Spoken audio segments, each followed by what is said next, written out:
Pancake, everyone. Have you ever been on the verge of death? More than 60 million people worldwide die every year, and it's scary to even think how suddenly this can happen.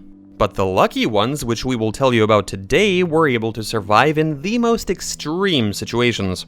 There's a girl who got into the Guinness Book of Records. But how? This story happened in 1972. Vesna Vulovic was a 22-year-old Yugoslavian stewardess who was just starting on her path in this difficult profession. One day she was flying from Stockholm to Belgrade on a McDonnell Douglas DC-9-32 aircraft operated by Yugoslav Airlines. When the plane was flying over the German Heeresdorf, it disappeared from radar. 46 minutes after departure, it exploded in midair. The plane broke in half and fell from an altitude of 10,160 meters. Of the 28 people who were on board, only Vesna Vulovic managed to survive. Now obviously she suffered multiple fractures as a result of such a powerful impact. Her legs, ribs, 3 vertebrae, and skull were broken. If it weren't for a former military doctor named Bruno Honke, who happened to be near the scene of the tragedy, the girl might not have made it until help arrived. The wreckage of the plane was scattered over a very large area, and so the search for bodies could take several days or even weeks. Fortunately, Bruno Honke was able to provide first aid to the girl. Bruno discovered that I had a weak pulse and provided first aid. I did everything very correctly. For example, I did not try to move my body, noticing that my spine was broken.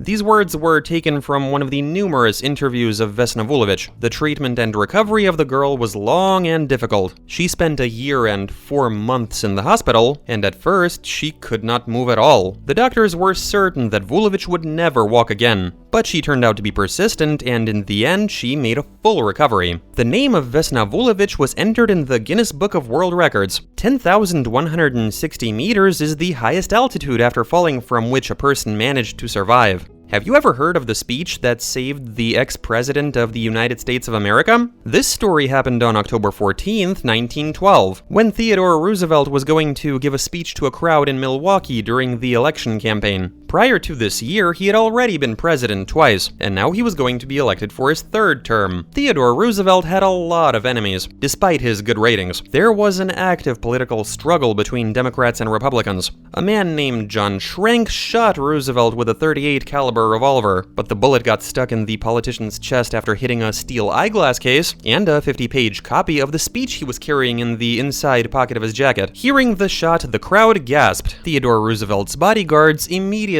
seized the perpetrator. As for the politician himself, he seemed to stumble, but then straightened up and raised his hat with an encouraging smile on his face. His assistant Harry Cohen asked the presidential candidate if he was injured, to which Roosevelt confidently replied, "He just pinched me, Harry." The politician decided to go through and deliver the planned speech, starting it with the following words: "Ladies and gentlemen, I don't know if you understand that I have just been shot. There's a bullet in me right now." And so he spoke for an hour and a half while his shirt was soaked in blood. Only after the speech did Theodore Roosevelt agree to go to the hospital. Subsequently, probes and x-rays showed that the bullet was stuck in the pectoral muscle, and that it hadn't hit any vital organs. It did not penetrate the pleura, and it would have been more dangerous to extract it than to leave everything as it was. As a result, Roosevelt carried this bullet for the rest of his life, and when he was once asked about the bullet inside of him, he jokingly replied, "I don't mind it any more than if it was just lying in the pocket of my vest."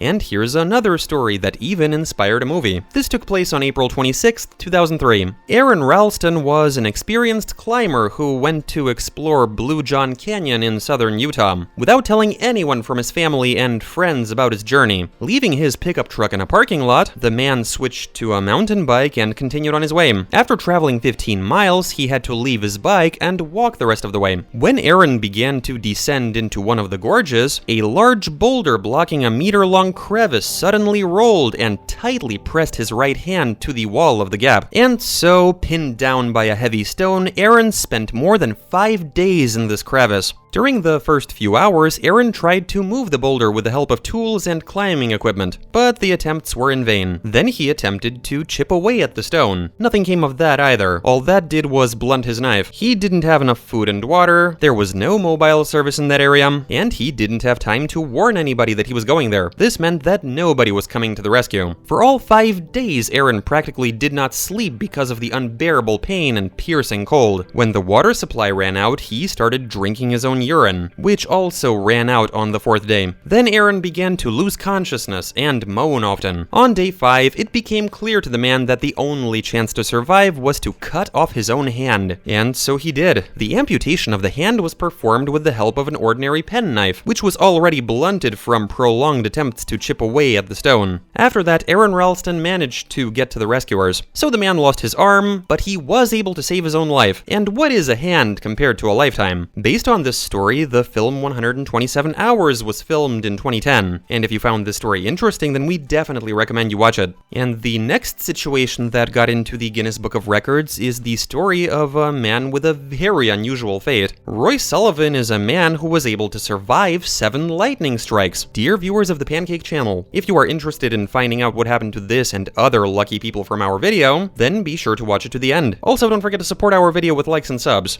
Enjoy the rest of the video. It all started in 1942, when Roy Sullivan decided to wait out a thunderstorm in a freshly built fire tower. And everything would have been fine, but they didn't have time to install a lightning rod on it. Therefore, when in the midst of the elements, lightning struck directly into the structure. Immediately, a fire broke out. Fleeing from the fire, Sullivan rushed into the street, and after running just a couple of steps, he was attacked by lightning, which hit him in the leg. But having escaped with a burn and a hole burned through his boot, he survived the incident. The next incident occurred 27 years later. In July of 1969, Roy lost consciousness and was left with burnt eyebrows. Lightning caught him by surprise right inside the truck. The thing is that the American was driving with the window open in bad weather. A year later, trouble found the man in the garden, in the courtyard of his own house. First, lightning hit a nearby transformer, and only then did it hit him, falling onto his shoulder and leaving a severe burn. And after another strike in January of 1972, this time all of the hair was burned off of Roy's head. After this ordeal, the man became more attentive to the safety rules during a thunderstorm, but even this did not help him. Believe it or not, but the 5th time also ruined his hairstyle. In 1973, the American again received a discharge while inside his own car. Roy Sullivan continued to attract lightning until it hit him 2 last times. Once during a walk in the garden, and after that in the midst of fishing. All cases were officially documented by the caretaker of the national park, and also confirmed by the doctors. And so Roy Sullivan got into the Guinness Book of Records as a man who was struck by lightning a good 7 times. The American lived a long life and died at the age of 71. According to rumors, he shot himself from unrequited love. The largest building collapse in recent times. Could anyone have survived it? This story happened on April 24th, 2013. In Bangladesh, in the city of Savar, a disaster occurred. An 8-story building collapsed. The building, which had its own name, Rana Plaza, housed several large clothing companies, a few shops, and a bank. In total, about 5,000 people worked here. One day prior to the incident, on April 23rd, large cracks were found on the facade of the building, and so it was ordered to evacuate people from it and close all enterprises operating in the building. The bank and almost all of the shops of Rana Plaza obeyed the order, while large clothing companies continued to work. On the following day, during the morning rush hour, the building collapsed. According to the statement of the president of the Association of Manufacturers and Exporters of Clothing, there were 3,122 workers in the building at that moment. Among the dead, which amounted to 1,127 by the end of the search, there were many workers and their children. Many managed to survive, but it took a while to get everybody out from underneath the rubble. Reshma Begum is the last survivor of this disaster. She spent 17 days under the rubble of the building. By some miracle, the girl survived, because she managed to find a small supply of food and water in the destroyed Rana Plaza. Rescuers found Reshma after hearing knocks from under the rubble. This was the most devastating building collapse in modern history in terms of the number of victims.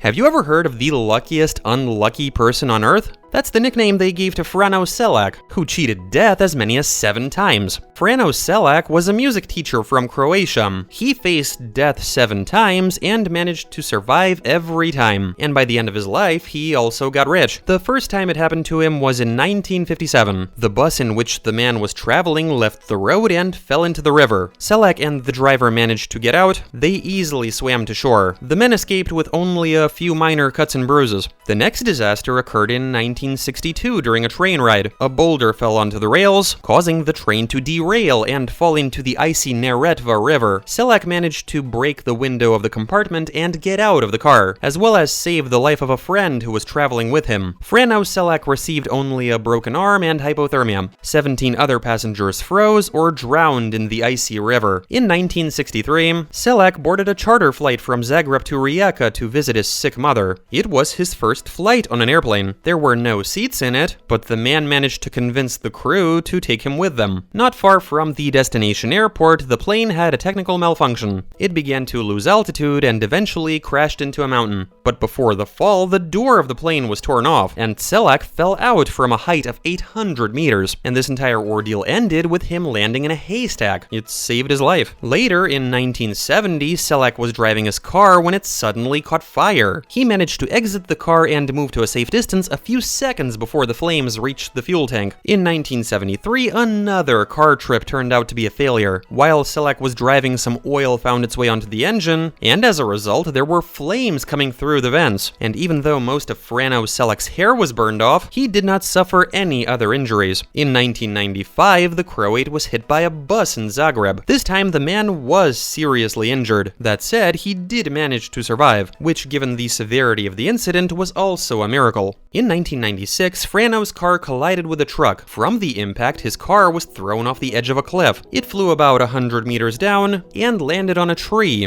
which softened the fall and saved the man's life. This was the last of the near-fatal disasters that Selak experienced in his life. However, this was not the last time he tested his luck. After everything he'd been through, the man decided to play the lottery. And a few days after he turned 73, Frano Selak won a jackpot of about 900,000 euros. He died in 2016 at the age of 86, kind, positive, and happy.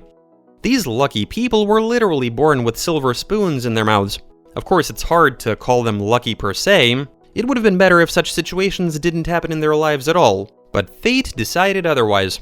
If you enjoyed this video, be sure to like it and subscribe to our channel. And if you know more stories like these, or something similar has happened to you, by all means share your experience in the comments down below. Thank you for watching the video. We wish you a good mood and a fair wind. See you soon. Pancake, everyone.